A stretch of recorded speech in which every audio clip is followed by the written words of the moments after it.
So I was wondering if you'd like to tell us a little bit about your NVC journey and what brings you to this point. So, hi, my name is Ranjitha, and I'm a CNVC certified trainer. I live in Bangalore, India, and I've been practicing NVC for the last 10 years. When I started learning NVC, I had a sense that there was something about it that made sense and touched me, and I wasn't able to articulate what it was. I think it was only a couple of years after I started practicing NVC that I was actually able to see what a deep impact it had on my life. So I grew up in a society where I was not encouraged to actually speak up, especially if I had opinions that were differing, or especially if I was going against something that somebody with some sort of power, like say an elder, a teacher, or a manager said. So NVC helped me to actually gain a kind of a vocabulary to be able to do this, and also a sort of confidence that my voice matters, that what I want to say is important, it's valuable, and not to really discount the power of doing that. So for the last couple of years, I've been sharing NVC with individuals and groups, and I've found so much empowerment in NVC, and it's a joy to be able to share that with other people as well. Something so sweet about hearing you say that, because I also know how much, for me, how much your voice has mattered, how much hearing what you have to say has counted and impacted me. So I can imagine with all the baggage that we have, it's difficult to come to the point of speaking up, and then there's such value when you get there. Yes. So,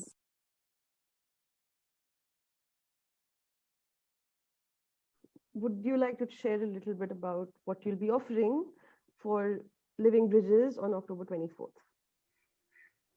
On October 24th, I'm going to be offering a 2-hour workshop on the Living Bridges platform. The workshop is called Resonance, Dissonance, and Connecting Online. Yes. It's essentially, for me, it came from my own explorations of what does it really mean to have conversations online, especially about topics that can be very polarizing. This could be politics or other beliefs that we hold. And I've been seeing so many of these on social media for the last couple of years. And at times, I myself have struggled to be able to hold my own and hold the other person with care while I've been having these conversations. And I recognize how much my practice of NVC helps me come back to balance, center myself, and remember that even though I'm typing into a screen or into, say, a Twitter or a Facebook, I'm still attempting to connect with a human being on the other side. So these are some of my learnings that I'm going to be sharing in this 2-hour session. I'm so glad to be able to offer this, because I've been following some of the work that the enCOMPASSion team and the Living Bridges team has been doing over the last few months. And I'm really glad that I get to contribute to it this way. So for this workshop, all proceeds are going to go to support enCOMPASSion's relief work. And there's been a lot of that happening in the last few months. So if you want more information, you could check out their social media pages. They have a lot of information up there about the kind of work that they've been doing. So I'm so glad I have an opportunity to contribute to this work in this way. And you'll also learn a new skill if you come to this workshop. So I think it's a win-win situation, and I hope to see you there.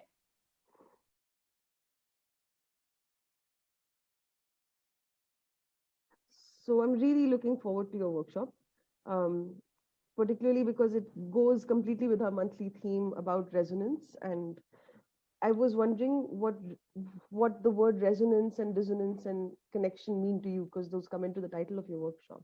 Yeah. And maybe a little bit about what people can expect at this. When I log into a Facebook or a Twitter, I notice how I can kind of start looking at things in terms of arguments, disagreements, and kind of wanting to prove myself right and tell the other person that the belief that they hold or what they're saying is actually wrong. And for me, resonance, dissonance, and connection is a reminder or an invitation to myself to take it one step deeper and to see what is this other person saying? Is there something that I can resonate with? Is there something that's creating some sort of a dissonance within me? And being aware of both of these, how do we walk towards connection? How can I attempt to establish a connection with the other person rather than falling into this idea of, now I'm here and I need to make this one comment on this post that will convince the other person absolutely that the belief that they're holding is absolutely wrong. For me, resonance, dissonance, and connection means actually being able to create a space where we can dialogue, where we can create a space to exchange our points of view, where both points of view matter. And I've noticed that often when I have a certain kind of, whether it's a political leaning, an opinion, or a belief, it's coming from something within me. And the same holds true of the other person as well. And for me, it's an invitation to really explore it at that level, rather than just look at, do I agree with what you're saying or not?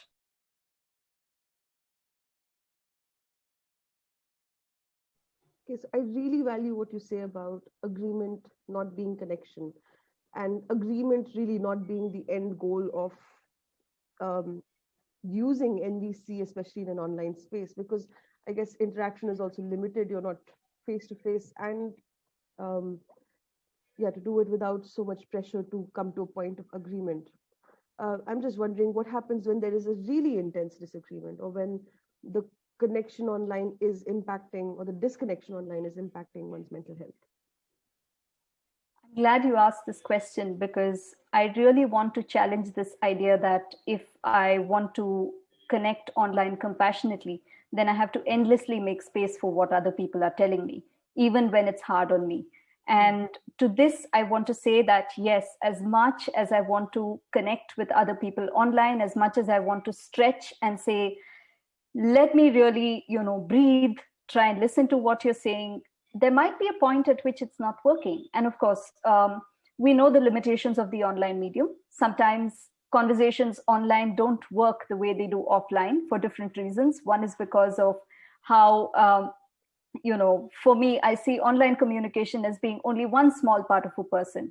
And it's hard to bring a certain kind of nuance or slowness to it often. So one of the things that I want to kind of, maybe remind myself of is that I'm not obliged to keep having conversations with other people when it gets hard on me. Yes, I do want to have empathy for other people and their points of view.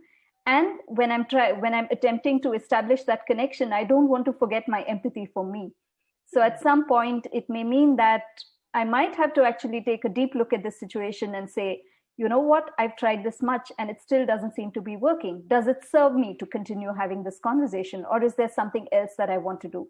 And here for me, the difference is really the difference between saying, I don't want to talk to you because I hate you and I think your opinions are invalid or wrong. But it's rather towards looking at it from the point of view of, I want to stop engaging because this is not working for me, to be very clear about my own reasons for not engaging. And to say, you know what, this is exhausting for me. I think I want to withdraw from this conversation right now. So it's important to draw boundaries. And for me, this clarity of why and how I draw boundaries is important too. Yeah. And I think it's important to draw these boundaries as well, because otherwise, Facebook is Facebook. It runs 24/7. I have over 1,000 people on my friend list, and conversations can keep happening all the time. How much am I going to be able to give? So it's so important to be cognizant of how resourced I am and how much I want to offer. And where my boundaries are really. Yes, absolutely. It also sounds like connecting online compassionately. Your subtitle is also about connecting with myself when I'm online compassionately, or disconnecting with compassion, which is perfectly okay. Absolutely.